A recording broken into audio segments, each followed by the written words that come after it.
It all began on a small world named Chemophobia, located in the electron cloud, where it is much different from Earth. First of all, while we use a map, they use a quantum mechanical model to get around between place to place. In this model, they use electron configuration as their coordinates.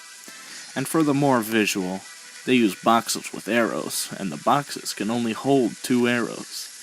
And according to the Hund's rule, you must first fill the boxes with the same spin. For their time, they use wavelength, amplitude, and frequency.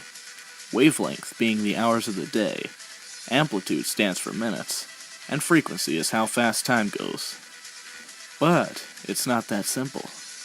Their 12 hours only match up to be 8.5 of our hours, and their time gets faster throughout the day. It always gets faster until 12 comes around and becomes the longest hour, and then it resets and gets faster, making the 11th hour shortest. And now, to begin our story. As I've already said, it's on a small planet named Chemophobia in the electron cloud galaxy, and the planet has 2 moons, which spin atomically, and, because of the ancient wizard Heisenberg, we cannot be sure where the moons will orbit to or around.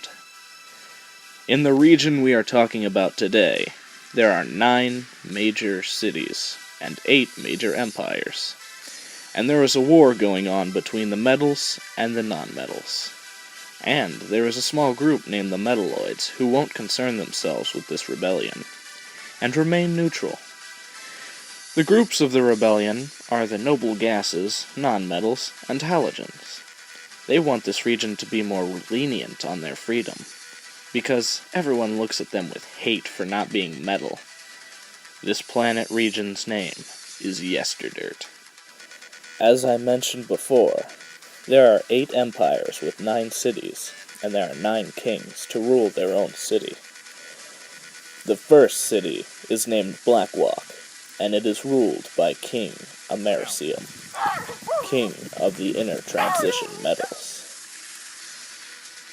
The second city is named Summerdrop, ruled by King Titanium, king of the transition metals.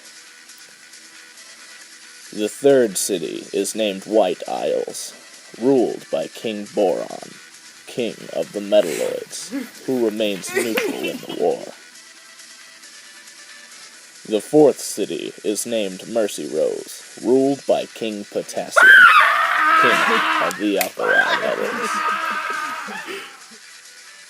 The fifth, named Lightning Feet, ruled by King Calcium, king of the alkaline earth metals.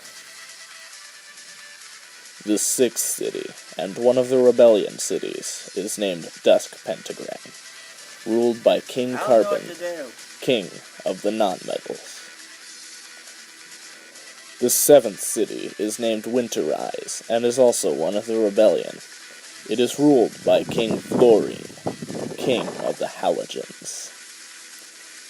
The eighth and last city of the rebellion is named Low Cloud, ruled by King Krypton, the leader of this rebellion, also the king of the noblest of gases. And finally, the ninth city, that is named Ground Center, which is ruled by none other than the High King Yttrium, the king of all the metals, who tries his best to reduce this rebellion down to a manageable size, so peace can once again flow through the land of Yesterdirt.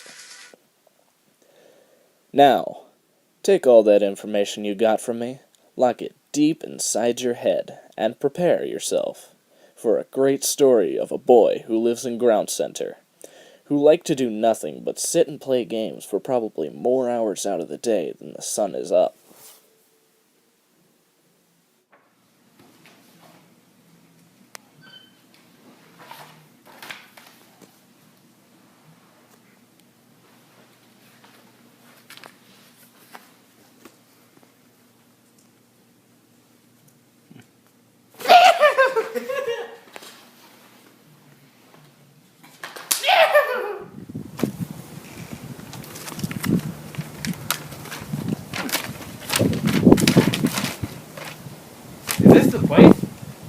of my next spectrum is terrible, but I hear noise from the inside.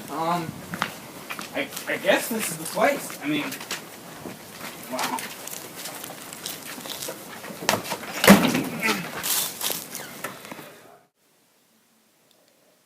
Hey, it's me again.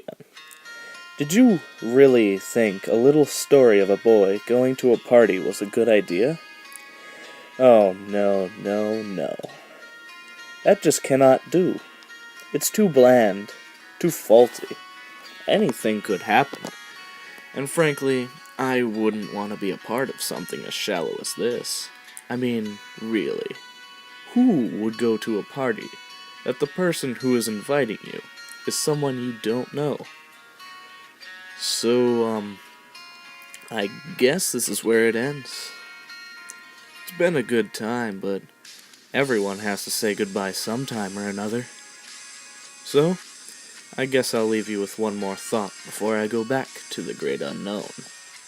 I want everyone to remember to never eat raw potatoes, no matter how many homeless people tell you to. It's never a good idea. Trust me.